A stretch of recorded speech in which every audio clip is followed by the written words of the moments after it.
Hey fishy people, welcome back to the channel. Today we are talking about a super cool, very easy to grow bulb plant for your aquarium. Now before we start, why don't you take a moment, put some guesses down in that comment section and we'll see if you were right. Did you guess the Dwarf Aquarium lily? Well, if you did, you are correct. Now these plants are going to come from Southeast Asia, Australia, and Taiwan in the wild, and their scientific name is the Nympha stellata. I'll put it on the screen here for you guys. They're an extremely easy to grow plant, and the hardest thing about them is actually getting the bulb in the correct position when you go to plant them.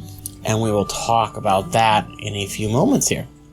Now they're going to grow triangular leaves that are going to have a different mix of reds, pinks, and green colorations as they grow.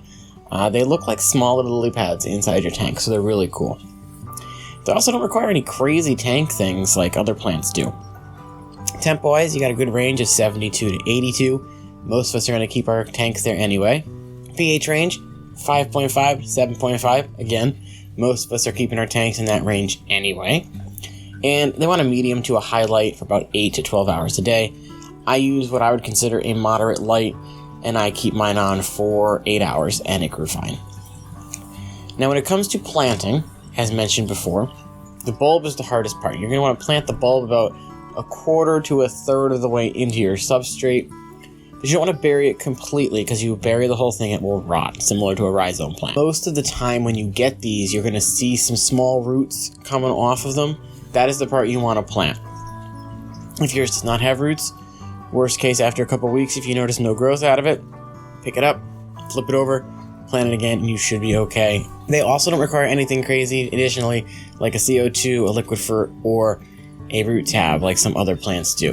So you don't have to inject anything extra into your water or your substrate. But if you do notice that your plant is struggling to grow, or the leaves don't look right and you're slowly dying off on you, it doesn't hurt to inject one, if not all of these. I would start out with something simple like a liquid fertilizer, then maybe move up to that root tab, and then as a final step, try a CO2 injection.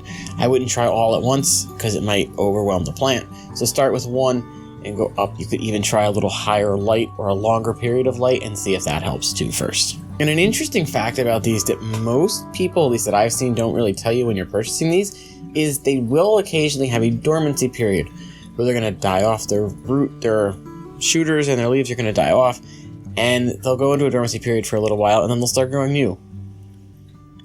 Now this can also happen in your tanks naturally, but if you don't have a consistent temperature and there's a constant fluctuation of your temperature, that can lead to this dormancy period occurring more often. The other cool thing is these leaves from your lily is going to provide a interesting look to your tank, but also a place for your small nanofish or shrimp to hang out and give themselves a little shelter in the tank as well. Now these also can grow in pretty much any size tank as long as the lighting is good enough. I kind of want to stick one of these in my 6-gallon cylinder, see if it goes like gangbusters, and then just creates this really cool, intricate, jungly kind of look in the tank for the fish to interact with. Anyway, I digress talking about tank ideas. For a score for the Dwarf Aquarium lily, I am going to give it a spicy 9.75 out of 10, taking a 0.25 points off for that dormancy period. But they're easy to grow.